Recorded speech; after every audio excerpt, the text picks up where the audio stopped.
Hey, this is Phil. It's Parish. So this is a different thing that we... Wow.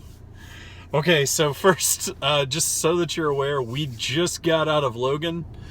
Yeah, we're a fucking week late. Wow. This is a new show for us. It's called 10-Minute Reviews. Basically, we're going to give you as much of what we think about the movie in 10 minutes as possible. And none of this is scripted. This is literally, we just got out of the fucking movie and we're sitting in Parish's car. Yes. So, and it's fucking cold, isn't it? It is very cold. God damn, Abilene. What the fuck? All right. Holy shit, Logan. Parish, start us off, man. Give me, I don't know. I mean, in a nutshell, all I can say, really, I mean, there's a lot to say about this movie. I don't want to go into any kind of spoilers or anything like that because you need to fucking watch this movie. Comic book movies no longer have an excuse in terms of, being campy or not being mainstream, in terms of fucking Oscar-worthy goddamn performances. This movie is literally pure fucking art. It's kind of a shame because I feel like it's going to have that stigma when it comes to award season. It's probably why it came out so late in award season, or so early in the award season as it is, because it's a comic book movie. This thing deserves, without hyperbole, this thing deserves at least a nomination for movie of the year. So for director, best picture. for best picture. Best picture. So Marigold did amazing to you. Oh, dude, this movie, I mean, it's not. That's the strangest thing about this comic book movie is there wasn't a single superhero in it. There isn't a single person in spandex. There isn't a single person flying from building. There isn't a guy in armor. There isn't some crazy guy who's got tons of money in a rubber suit, bat suit. It's real people with kind of real emotions, real issues. And it didn't feel like I was sitting there reading through colorful pages. It felt like I was watching a fucking human drama. And it's got, language. It's got gratuitous violence. Wow. And it's never distracted because all you wanted to do was sit there and feel for each and every character. Patrick Stewart. Oh my God. I mean, when I sit here and I think, maybe... At the very least, Patrick Stewart definitely deserves a supporting actor nomination for this. This is probably some of his finest work. Sitting here and watching a very old Professor X is fucking heartbreaking to me. Mm-hmm. Just the first, 5 minutes of seeing him as Professor X one more time. It was... Well, and keep in mind, he really wasn't Professor X anymore. No. He was Charles. Right. And it's just... I mean, the whole movie, I was just sitting there and just flabbergasted and godsmacked, just the performances. Everybody felt like, not like Patrick Stewart was on the screen, not like, I felt like Logan was Logan. Mm-hmm. I felt like, Charles Xavier was Charles Xavier. James. Keep that in mind. James. Because it really... They kind of separated it. It felt like we had a distinct chunk of the movie that was James, and then we had the jump to this is Logan. Right. Like the mindset and everything else changes. Yeah. And it's just one of those movies where, I mean, like I said, it's a comic book movie, but it's not a comic book movie. It's it's a fucking fantastic goddamn movie. And it's hard to really pinpoint where or why without giving away spoilers. But if for whatever reason you're on the fence about watching Logan because of Wolverine, X-Men Origins Wolverine, because of Days of Future Past, whatever you may think of the other X-Men movies, this movie is fucking singular. It is a force on its own, and I mean, there's no, honestly, when in terms of if you were to rank every comic book movie ever made, this thing lands on the top with a fucking bullet. Period. There has not been a better comic book movie. I'd even put this to say just and it sucks to have to qualify comic book movie because it's just that good of a movie. It's going to be in your top 10 for fucking years to come. It is going to be a movie that you're going to want to go back and fucking watch. It's going to be a fucking classic for sure. So, when I got out of the movie, the very first thing that I could think of, and I mean, bar none, I was right there with you with the bar is set so high for characters. Right. So, okay, the very first thing I ever said about this movie was, fuck Logan. Not, fuck Logan, I hate this movie. Fuck, I am stuck here. I need a drink. Right. Like, It's a mind fuck for sure. Oh my god. It is a fucking crazy emotional fucking ride. Like, it's directed so goddamn well. It's one of those things that, you know, you could have gotten a different director and it may not have gone in the direction, you know, that's why they call it directors, but it may not have gone the way it would have gone this way. I mean, it was fucking sublime, man. It was amazing. So, I'm gonna, I'll sum up what I can real quick. I'm gonna try to keep spoilers out of it. In the future, in any of these 10-minute reviews that we do, we're not promising spoilers won't be in it, but we'll try to put it in the tagline that if there is or not, just for you. Right. But anyway, the phenomenal movie, that it is a tour de force. It literally, from the very beginning, you have very distinct, as I said, sections of Logan and very distinct sections of James, and very distinct sections of Professor X and Charles.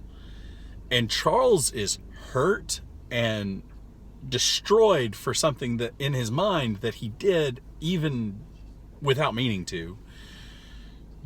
Logan is destroyed and a flawed character now that is so looking for some type of redemption. And he is so sick of the idea of the comic book and the Wolverine. And they take the fourth wall and kind of, they don't make fun of it, but what they really are doing is saying, the fourth wall, we accept this is a thing. Now, let's turn around and use that to our advantage. Right. Okay, so very first thing that I ever thought when I saw Logan was coming, and it was Old Man, and it was Wolverine past his prime, the very first thing I thought was, oh my god, I want the Old Man Logan comic book. Right. And Parrish, we talked about this. Very first thing, I was like, dude, it's not Old Man Logan. Right. I fucking want Old Man Logan to be made. And the very first words out of your mouth were, I'm so fucking sick of them taking a comic book and just adapting it to a fucking movie. Can we not just get an original story? Well, congratulations, kids. You have your fucking original story. And I mean, it is completely original. It takes little bitty chunks out of the X-23 storylines. It takes little bitty chunks out of the Old Man Logan storylines. And it flips them on their goddamn head and makes an amazing story. And truly a story about an X-Man. Right. I think, and it could be, you know, I could get, you know, hate for it or whatever. As good as the Old Man Logan story is, in its medium, if they had tried to adapt all of Old Man Logan into a movie, it would have done this movie a disservice. And it would have taken 2 movies. Right. There's no goddamn way. But it would have become a comic book movie, and it wouldn't have been a movie. Right. And it would have been, you know, fantastic, you know, jumping from, you know, building to building. Mm-hmm. This thing, it's a new type of comic book movie. I mean, Deadpool, you know, came out with a comedy comic book movie. Right. You know, Logan comes out with this drama comic book movie. You know, the same way that Captain America came out with the spy thriller comic book movie. Mm-hmm. You know, it's setting they're genre breaking. They absolutely are. And I think you're going to see a lot more of this coming from the Fox side of things. at least in terms of X-Men, if they can keep getting people like, was it Mangold was his name? Yeah. If they can keep getting people like him doing these kind of movies. And here's, my kind of speculation. Go ahead. Quick speculation. I mean, it's completely, in my head. But I can see this kind of moving on, them keeping the current universe of X-Men, because they're going to be doing New Mutants at some point. Right. They've said they're doing it. I think you're going to see Laura and a lot of these mutants that just got saved as New Mutants, and I think you're going to see Laura as Wolverine. She's going to be the new Wolverine for sure. Yes, for sure. We know that she's going to be in new movies. We know that for a fact. That's why it was introducing her, not just, oh, hey, she's in the movie. And I think you're going to see the cowl in some form or fashion. They kept bringing that icon up of the cowl and of her kind of hero worship of it. And these kids' hero worship of it. Right. And I think it's going to kind of affect them, and it's going to affect her in a pretty big way. And I think she's going to try to become the man that Logan wanted to be. Right. And in her own right. Right. And not based on just the killing machine that was Weapon X, but an actual fully functioning I think if human. I was kind of a, I don't know who the New Mutants are. I don't know. Laura's going to be a great bridge for people who kind of don't know really a lot of the New Mutants. But as soon as I saw all these children, the first thing that popped into my head was New Mutants. Okay. And I think it's going to be kind of smart on their part if they decide, well, if we want to tell a Jean Grey story, if we want to tell a Scott Summers story, they have the first class cast. Right. For that. They can still tell X-Men stories. Right. But if they're going to be moving along with this timeline, which they can absolutely do, I think they're going to be able to do that with the New Mutants. And I think they're going to be able to come up with something brand new and something pretty fucking awesome. Awesome. I definitely agree that that's probably a really good idea for them. Again, Fox, seriously, we're waiting for our checks. We will write this shit for you all day. Right. Yeah, this has been 10-minute reviews. We're sorry it's really more like 12, 13 minutes. Kind of a normal episode for us these days. Right.